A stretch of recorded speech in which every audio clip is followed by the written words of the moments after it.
Boom. Yo, next time. Hey, Shalom, it's your brother Monathon, all right? First and foremost, and Salakia. So, introduce yourself, bro. And I'm the brother Pathaka Moth. All right, beautiful brother. We're here after class, man. We just having this little spiritual conversation. And I've been seeing the argument online where the Edomites in the West, the Americans, the Christians, are pointing the finger at the small hats saying, there he saw Edom. And then the small hats in the Holy Land are pointing at America in the West and saying, this is Edom. And they'll even break particular parts of Daniel 7, right? I was trying to figure that shit out. But they're excluding themselves. Right. Like they're not Edomites. Right. So we want to just clear some of that up today. All right. So you got your phone on you. We just gonna bring out some precepts and speak through the Spirit. Abaratazah. The lesson is edifying. The first precept. If you got something off top, go ahead. But I'm thinking of something off the top. I never got taught like that. I got in, boy. Be who do this is on your arm. Damn. That was the Moore brothers. I got you go 1 Samuel 15 and 8. Because what I want to do is I want to link the Amalekites. We're gonna trace them up through history. So if you go to 1 Samuel 15 and 8, go ahead and read, bro. This is 1 Samuel 15 and verse 8, and it reads, and he took Agag, the king of the Amalekites, alive, and utterly destroyed all the people with the edge of the sword. But Saul and the people spared Agag. So Agag survived. So we were meant to cut that line off.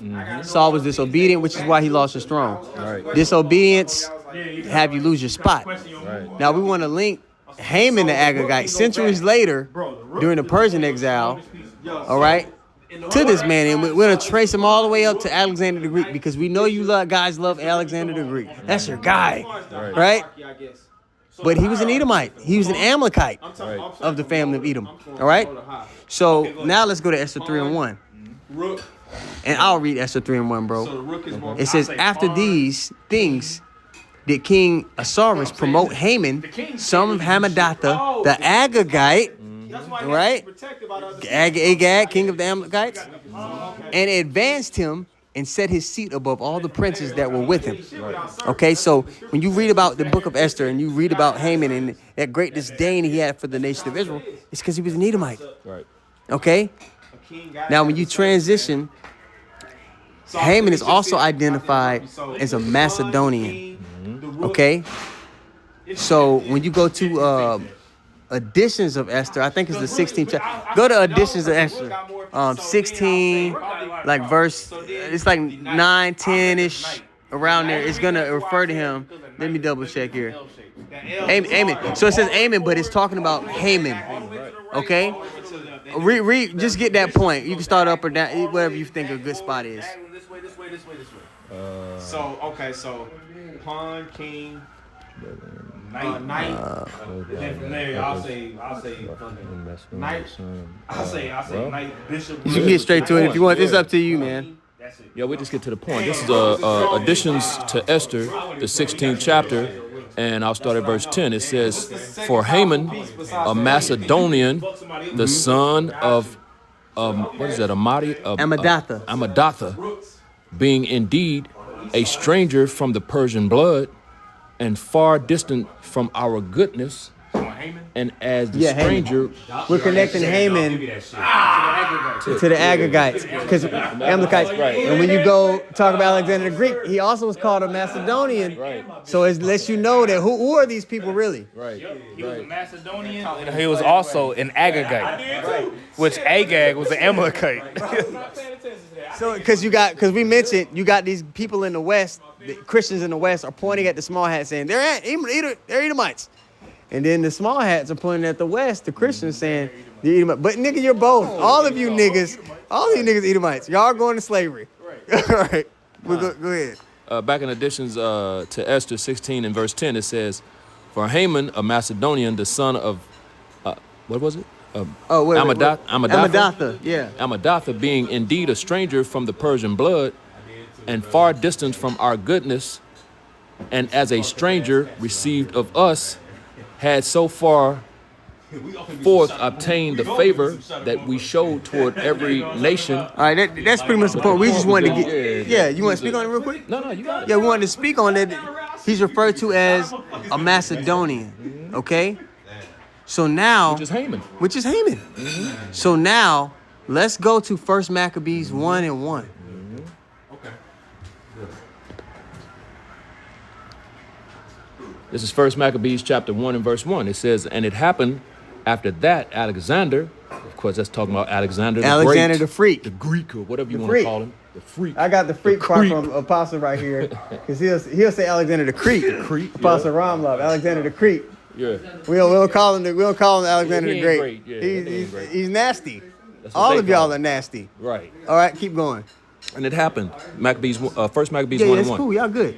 And it happened after that Alexander, son of Philip the Macedonian. The Macedonian.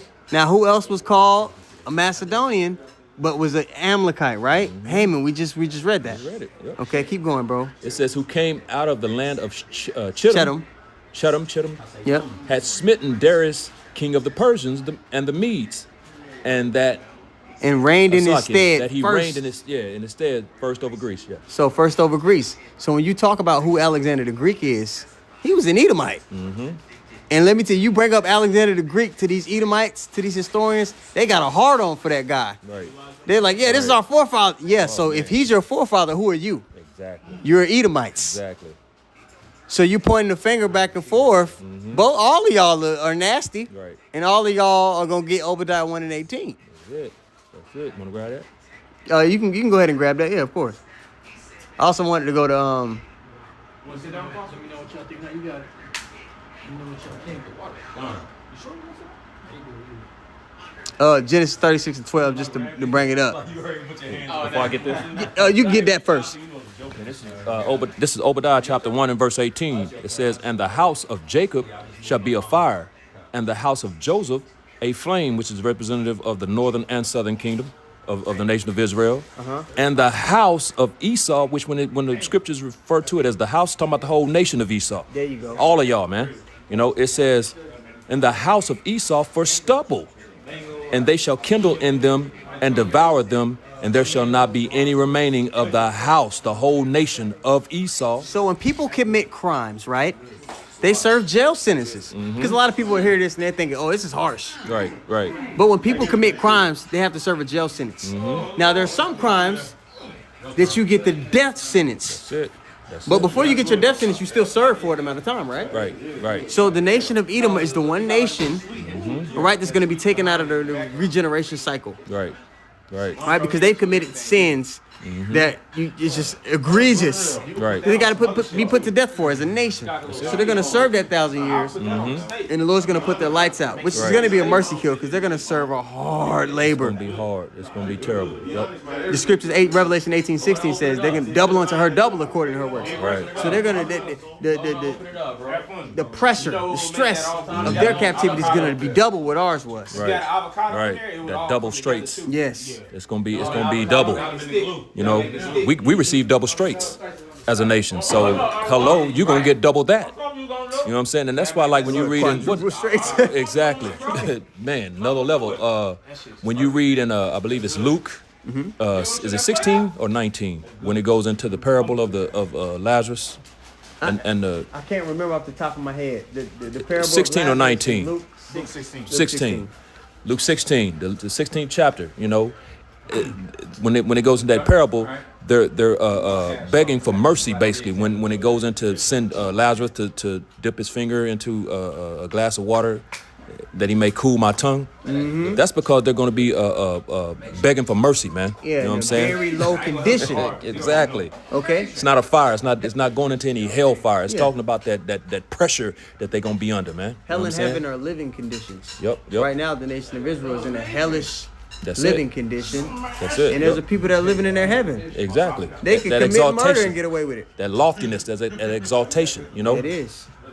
the meek. What's that? Matthew the 5th chapter.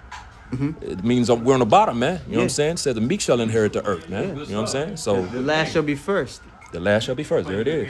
Now, I want to read this really quick just to bring in Because a lot of times when you go into lineage, these are boring lessons to majority of people who call themselves Israelites. Mm-hmm. Because it takes you to actually study and to pay attention to what the fuck is going on. Right.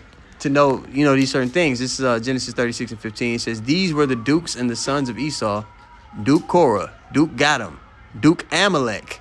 Okay, so we're like, lineage is important in the scriptures because you're tracing the characters in the Lord's movie. Mm-hmm. And if you can't trace the characters in the Lord's movie, you jump to the New Testament, now you're just kind of guessing what the hell is going on. Right.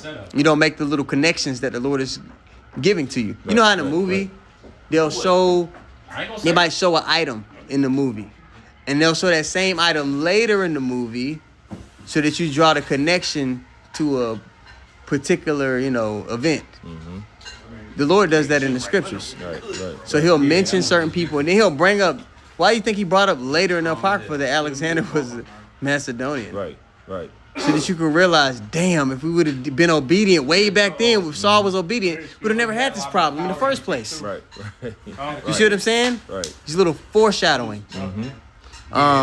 So I just want to show you when you just go read Chronicles and Numbers, and it's saying this person is this person, because they get brought up later. Right. So it's boring. The registry is boring when you read about it, but it's like, you kind of need to know it. Right. You know what I mean? Right. You got and that's I want to go to First Esdras 4. Damn, Miles. That's how you feel, bro? And 45. That's how you feel, huh? Playing a dangerous game. Playing with the big boys. Yeah, this is First Esdras 4 and verse 45. And it reads, Thou also hast vowed to build up the temple which the Edomites burned when Judah was made desolate by the Chaldees. So you see them being called on these different names. They over these particular lands, but they persistently get brought up in the scriptures because you need to identify them to know who your enemy is. And it's going to be a time in the last days where to really see clearly, you need to know who people are. Right. And whether you like it or not, the Christians in the West who are calling the small hats Edomites are Edomites too. And you all have the same destiny. They're just the head tribe of you niggas. Right. All right? And they cut you out the deal. But you're all getting the same judgment. Right. That's it. You got something you want to say? So, any closing statements, man? Yeah, all you devils are Edomites, man, and all of y'all gonna receive that punishment from the Lord, man. We just read it in Obadiah, the first chapter in verse 18, man. At the end of that, as a matter of fact, I don't think I finished it. Let me finish that out real quick. Yeah, read that ass whooping. Yeah, let's read this. Let's read this ass whooping for real one more time. Obadiah chapter 1 and verse 18. No, you right there.